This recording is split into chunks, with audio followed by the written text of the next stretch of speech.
Assalamualaikum warahmatullahi wabarakatuh. Izin memperkenalkan diri, saya Rani Wandari dengan NIM 2023 18124 Prodi D3 Kebidanan Distikes Adila di Kota Bandar Lampung.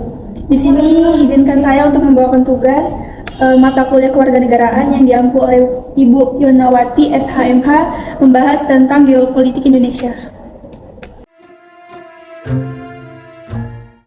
Indonesia sebagai negara kepulauan terbesar di dunia tidak hanya mencerminkan sekedar titik di peta, melainkan mewakili kekuatan sentral dalam geopolitik global.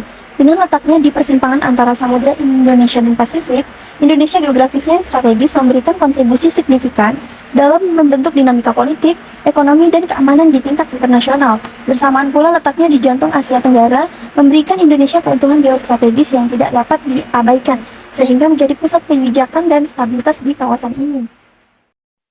Kontrol atas jalur laut internasional dan kedekatannya dengan negara-negara penting memperkuat peran Indonesia dalam kebijakan global.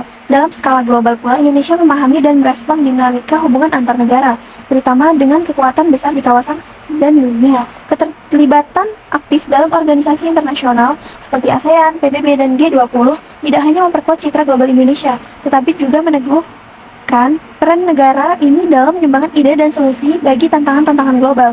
Sistem pertahanan, kunci kedaulatan melalui pemahaman yang mendalam terhadap peran sentral Indonesia dalam geopolitik global dan kompleksitas dinamika internal dan eksternalnya pula. Negara ini mampu memainkan peran kunci dalam membentuk arah dan tatanan dunia. Indonesia memiliki tanggung jawab untuk mempromosikan perdamaian, keadilan, dan kemakmuran, sambil menjaga harmoni di dalam negeri. Sistem pertahanan Indonesia yang melibatkan Tentara Nasional Indonesia atau TNI sebagai garda terdepan menjadi pilar utama dalam menjaga kedaulatan negara, sehingga kondisi kedaulatan yang kompleks mempertegas kebutuhan mendesak untuk menjaga keutuhan wilayah laut dan darat, aspek yang menjadi krusial dalam pertahanan nasional. Dengan pemahaman mendalam terhadap dinamika geopolitik, TNI memainkan peran vital dalam melindungi Indonesia dari potensi ancaman baik di darat, laut, maupun udara. Sebagai pemegang tanggung jawab utama, TNI tidak hanya bertugas menjaga keamanan negara, tetapi juga turut serta dalam upaya menjaga stabilitas regional. Dengan demikian, Indonesia tidak hanya menjadi subjek dalam arena global, malah lebih jauh menjadi aktor yang aktif berperan dalam membentuk dinamika keamanan regional. Maka tantangan utama seperti terorisme, separatisme, dan konflik etnis menjadi fokus utama dalam agenda pertahanan Indonesia.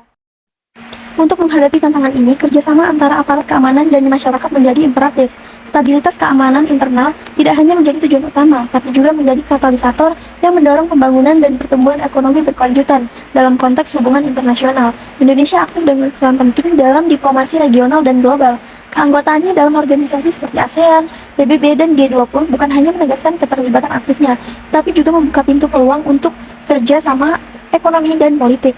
Dari itu, hubungan internasional yang baik bukan hanya memperkuat posisi geopolitik Indonesia di panggung dunia, tetapi juga membuka jalan untuk mengembangkan kolaborasi yang saling menguntungkan. Indonesia mengukuhkan perannya sebagai pemain kunci dalam menjaga stabilitas regional, keamanan, dan dampak ekonomi. Dari itu, pada kelanjutannya, keamanan yang terjamin tidak hanya memberikan rasa aman, tetapi juga menciptakan lingkungan kondusif untuk investasi, baik dari luar negeri maupun domestik. Keterkaitan erat ekonomi, tingkat stabilitas, dan keamanan dengan pertumbuhan ekonomi menegaskan perlunya menjaga kondisi yang mendukung aktivitas ekonomi yang berkelanjutan. Inilah landasan bagi upaya Indonesia dalam menjaga dan meningkatkan keamanan, menghadapi tantangan global yang beragam. Dengan demikian, upaya dalam menciptakan keamanan tidak hanya bersifat internal, tetapi juga memiliki dampak positif pada hubungan internasional dan perkembangan ekonomi, memperkuat Indonesia sebagai entitas yang berperan aktif dalam mencapai stabilitas dan kemakmuran global. Baik, mungkin itu saja yang dapat saya sampaikan. Kurang lebihnya saya mohon maaf. Semoga bermanfaat. Saya akhiri. Wassalamualaikum warahmatullahi wabarakatuh.